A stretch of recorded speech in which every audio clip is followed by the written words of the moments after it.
शर्मिला रुकने वाली नहीं थी। ऐसे में हरदेव बीच में आया और बोला, बस ठीक है शर्मिला, हम लोग खा रहे हैं और खाते वक्त हमें इस तरह की बातें नहीं करनी चाहिए। उसकी बात सुनते ही सब लोग चुप हो गए थे। अभिनव जल्दी से अपना नाश्ता खत्म करके बाहर निकल आया था। वो शर्मिला को अपनी टांग खींचने का और मौका नहीं देना चाहता था। उसका मन तो कर रहा था कि अभी के अभी शर्मिला के घर जैसे 100 घर खरीदे और शर्मिला जैसे लोगों को उनकी औकात दिखा दे, लेकिन वो ऐसा नहीं कर सकता था। उसके पास शांति रखने के अलावा और कोई चारा नहीं था। अभिनव ऑफिस पहुंच चुका था। जब वो अपने कैबिन में बैठा था तो जेनी भड़कते हुए उसके कैबिन में आई और दरवाजा खोलते हुए बोली, ये सब क्या है? हाँ? अभिनव पलटकर अपनी कुर्सी के पीछे देखने लगा। उसे समझ नहीं आ रहा था कि जेनी किससे बात कर रही है। ये देख जेनी का दिमाग और गर्म हो गया और वो चीखते हुए बोली, मैं तुमसे बात कर रही हूं। हाँ तो इतना चिल्ला क्यों रही हो? आराम से भी बोल सकती हो। हम ऑफिस में हैं, प्लीज शो सम मैनर्स। ओहो हो, देखो जरा कौन मैनर्स की बात कर रहा है? तुम जिसने ये सब किया है।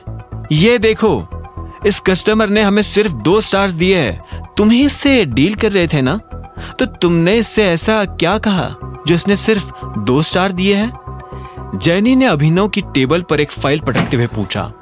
अभिनव ने फाइल उठाकर उसे एक सेकंड के लिए देखा और फिर बोला, तुम मेरे मजे ले रही हो? तुम्हें पता नहीं कि कल मैंने किसी भी लड़की का फोन अटेंड नहीं किया था। मेरे पास सिर्फ 4 कॉल्स आए थे और वो चारों लड़कों के थे जिनसे मैंने बहुत मैनर्स के साथ बात की थी।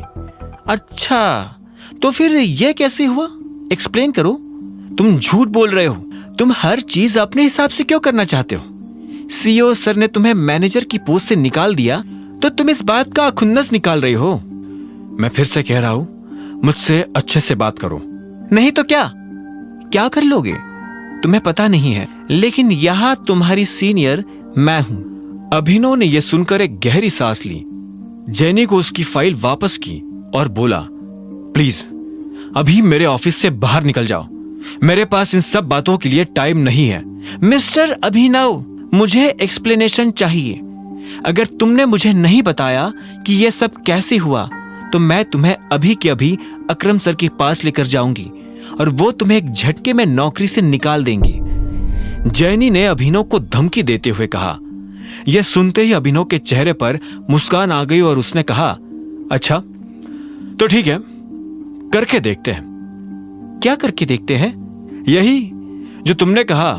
जाओ अकरम सर को जाकर बोलो कि मैं एक्सप्लेनेशन नहीं दे रहा हूं, फिर देखते हैं कि किसकी नौकरी जाती है। यह सुनते ही जेनी को गुस्सा आ गया। उसने ठंडी आंखों से अभिनव को देखा और उसके कैबिन से बाहर निकल गई। Thank you. इधर अभिनव ने भी कुछ देर के बाद एक फोन काट दिया था। उसे दिन भर फोन आते रहते थे। हर कोई उसे अपनी अपनी प्रॉब्लम्स बताता था और वो उन्हें सॉल्व करता था। अभिनव को इस काम में जरा भी मजा नहीं आ रहा था। उसका लंच टाइम हो गया था पर अभी तक उसका फोन बजे जा रहा था। अकरम चाहता तो उसे किसी दूसरे डिपार्टमेंट में भेज सकता था, लेकिन उसने अभिनव को जानबूझकर यहां भेजा ताकि उसके पास अपना खुद का एक कैबिन हो।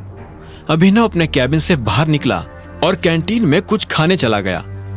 वो खाने तो बैठ गया था, लेकिन उसे याद आया कि जल्दबाजी में वो अपना फोन अपने कैबिन में ही भूल आया था।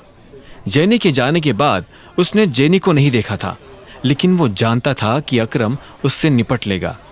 खाना खाने के बाद जब वो अपने कैबिन की तरफ ही जा रहा था कि अचानक उसे कामिनी नजर आई। वो मैनेजर के कैबिन से बाहर आ रही थी। जब उसने अभिनव को देखा तो वो हैरान हो गई और उसे इग्नोर करने लगी। उसने अपने चेहरे के दाईं तरफ सारे बाल गिरा लिए ताकि उसे अभिनव को ना देखना पड़े। अभिनव ने भी उसे नहीं देखने का नाटक किया और सीधा अपने कैबिन में चला गया। जैसे ही वो अपने कैबिन में घुसा तो देखा कि अकरम और जेनी उसके कैबिन में बैठे हुए थे। अभिनव उन दोनों को वहां देखकर हैरान हो गया। आगे की कहानी जानने के लिए देखें अगला एपिसोड सिर्फ पॉकेट एफएम के यूट्यूब चैनल पर और द रिटर्न ऑफ टाइगर के सारे एपिसोड्स को सुनने के लिए डिस्क्रिप्शन में दी लिंक से डाउनलोड करें पॉकेट एफएम ऐप।